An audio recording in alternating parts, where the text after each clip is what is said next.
తదుపరి రాశి మకర రాశి. ఈ రాశి వారికి కుజుడు ఉచ్చ స్థితిలో సంచారం చేస్తుండడం వల్ల ధైర్యవంతమైన చర్యలు చేపడతారు, నిర్ణయాలు బాగుంటాయి, ఆర్థిక లాభాలు కనబడుతోంది, స్థిరచరాస్తులను పొందేందుకు అవకాశం కనబడుతోంది. కుటుంబ పరంగా చాలా చక్కగా ఉండబోతోంది. ఆర్థికంగా ఈ రోజు మీరు చాలా బలంగా ఉండబోతున్నారు. ఏ ప్రయత్నాలు చేసినా సక్సెస్ అయ్యే అవకాశాలు కనబడుతోంది.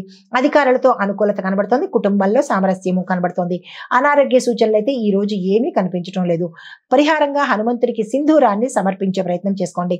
కలిసి వచ్చే రంగు బూడిద రంగు, అనగా గ్రే కలర్ అన్నమాట. ఈ రంగు వస్త్రాన్ని ధరించి ఏ ప్రయత్నం చేసినా సక్సెస్ సాధిస్తారు.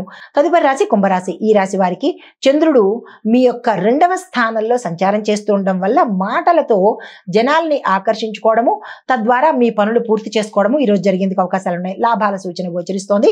కొత్త అవకాశాలు వస్తాయి, అందుకునే ప్రయత్నం చేసుకోండి. పరిహారంగా శని భగవానుడికి నువ్వుల నూనె దీపాన్ని కనుక పెట్టుకున్నట్టయితే మంచి ఫలితాలు పొందుతారు. కలిసి వచ్చే రంగు నీలి రంగు.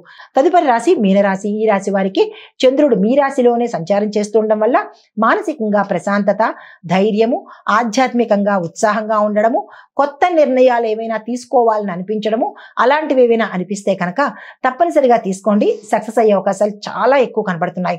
అయితే ఆ అనారోగ్య సూచనలు అయితే ఈ రోజు ఏమీ కనిపించట్లేదు. మీకు చెప్పదగిన పరిహారము గాయత్రి మంత్రాన్ని 21 సార్లు, చాలా చిన్న మంత్రమే కాబట్టి 21 సార్లు చదువుకునే ప్రయత్నం చేయండి. అది ఉదయం పూట. మీకు కలిసి వచ్చే రంగు తెలుపు రంగు. ఇది మేష ద్వాదశ రాశుల వారికి గోచార రీత్యా చెప్పదగినది. అయితే సమగ్ర సూచన సారాంశం ఏంటంటే కనుక బుధవారం బుధుడి యొక్క కరుణ పొందాలి, బుధగ్రహం యొక్క అనుగ్రహం పొందాలి అని అనుకుంటే వాక్పటుత్వాన్ని శాంతంగా పెట్టుకునే ప్రయత్నం చేయండి. కోపంగాను, అగ్రెసివ్ గాను, పొగరుగాను మీరున్న స్థానాల్లో మాట్లాడే ప్రయత్నం చేయకండి, ఇంక్లూడింగ్ కుటుంబంతో సహా. ఈ జాగ్రత్తలు తీసుకున్నట్టయితే కనుక బుధ యొక్క అనుగ్రహము సంపూర్ణంగా పొందుతారు. నమస్తే.